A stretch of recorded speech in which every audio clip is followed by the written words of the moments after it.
لیکن جی شریعت اسلامیہ میں بہت تفصیل کے ساتھ اس موضوع پر گفتگو ہوئی ہے، فقہاء نے اس پر گفتگو کی ہے، اور تمام مکاتب فکر کے جو فقہاء ہیں وہ سارے کے سارے اس بات پر متفق ہیں کہ ایک اسلامی ریاست کے اندر جو غیر مسلموں کے معبد ہیں، ان کے جو عبادت خانے ہیں، وہ نئے تعمیر نہیں کیے جا سکتے۔ البتہ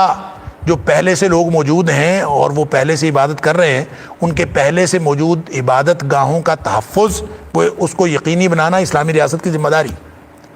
اور اس کے ساتھ ساتھ ان کی اگر وہ پرانے ہو جائیں، وہ خستہ حال ہو جائیں، تو اس کی مرمت وغیرہ بھی کی جا سکتی ہے، اور وہ مرمت وغیرہ خود کریں گے، ان کو صرف اجازت ہے کہ وہ اپنی مرمت وغیرہ کر لیں۔ اسلامی ریاست خود معبد تعمیر کرے کافروں کے اور غیر مسلموں کے، اور نئے تعمیر کرے، اس کی قطعاً اجازت نہیں ہو سکتی۔ اور یہ تو بالکل اس کے مترادف ہوگا کہ جیسے آپ لوگوں کو کفر کے اندر فیسیلیٹیٹ کر رہے ہیں، اور ان کو جو اللہ اور اس کے رسول صلی اللہ علیہ وسلم کے دشمن ہیں، ان کو آپ اپنی جو سرگرمیاں ہیں اس میں وسعت دینے کی اجازت دے رہے ہیں، حالانکہ ان کو محدود کرنے کا حکم ہے۔ اور جو شریعت اسلامیہ نے ذمیوں کو، ذمی اس شخص کو کہتے ہیں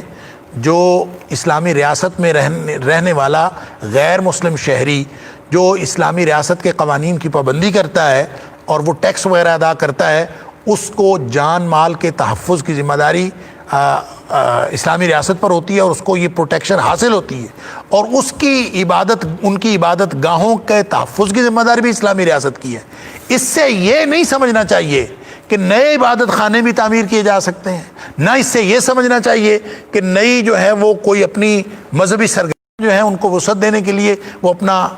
کوئی پلاننگ بھی کر سکتے ہیں، اور اسلامی ریاست اس کے اندر معاون بھی ہو سکتی ہے۔ یہ شریعت اسلامی نے اجازت نہیں دی۔ اس لیے یہ جو پاکستان کے اندر موجودہ صورتحال بنی ہے کہ سنا ہے کہ اسلام آباد کے اندر کسی مندر کو بنانے کی صرف حکومت نے زمین ہی نہیں دی، بلکہ ان کے لیے پیسے وغیرہ، فنڈز وغیرہ بھی دے رہے ہیں، یہ بالکل غیر اسلامی ہے، اس کا اسلام کے ساتھ کوئی تعلق نہیں ہے، اور اس کو ختم ہونا چاہیے، اور اس مندر کو بنانے کی اجازت نہیں دینی چاہیے۔ صرف اجازت ہی نہیں کہ الٹا یہ کہ حکومت جو ہے اس کے اوپر پیسے خرچ کر رہی ہے، تو یہ شریعت اسلامیہ نے اس کی قطعاً اجازت نہیں دی، اور شریعت کے یہ جو بنیادی چیزیں ہیں یہ کبھی تبدیل نہیں ہوتی، اور لوگوں نے یہ جو بنایا ہوا ہے کہ فقہ تبدیل ہونی چاہیے اور جدید دور کے جدید تقاضے ہیں، اور ایسا کوئی تقاضا جدید ترین دور میں بھی نہیں ہو سکتا جس میں غیر اللہ کی عبادت کے لیے مسلمان فیسیلیٹیٹ کریں۔ مسلمانوں کو اگر کبھی ایسا موقع آئے